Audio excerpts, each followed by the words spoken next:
cities to capitalize off of Halloween. 85-year-old Blaine Kern sounds like a kid as ideas turn. We can take Halloween in New Orleans, the way I look at it, and make it an industry as big as Mardi Gras. That's gone a long way. They call me Mr. Mardi Gras. I know what I'm talking about. Let me tell you. Kern orchestrated Halloween parades in the past. This is not a new idea. By 2010, his crew of Boo was rolling, and Kern called it a success, with people visiting the city for Halloween activities. He says his new ideas include a total experience, like haunted houses, holograms, and a lot more than just parades. So much. Almost 3 weeks before that, we would have, what do we have, the greatest thing going in? Nobody takes advantage of it. Voodoo, for gosh sakes.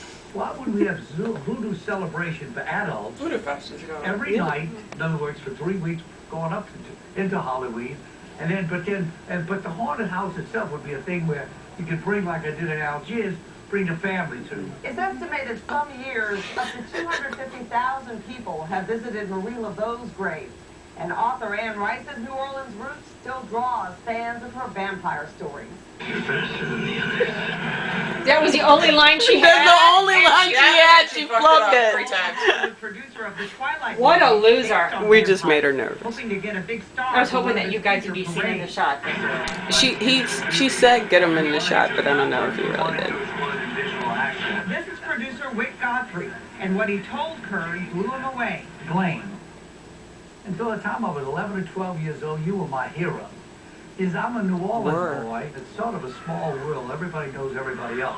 We can take that and parlay that, and within, I believe, 5 years, have an industry that could generate over $500 million for the city of New Orleans. A major celebration. Kern says he's not ready to They launch totally his could. ideas Well, this they have year, so many but empty buildings. You could do haunted houses. You totally freaking could. everywhere. And what were we just looking at? That was right up the street. You were going to ask her if you thought you were going to get her opinion on. sooner than you think. Kern said he'd like to franchise his idea to big cities like New York, Chicago, but New Orleans would be the premier Number one. haunted city.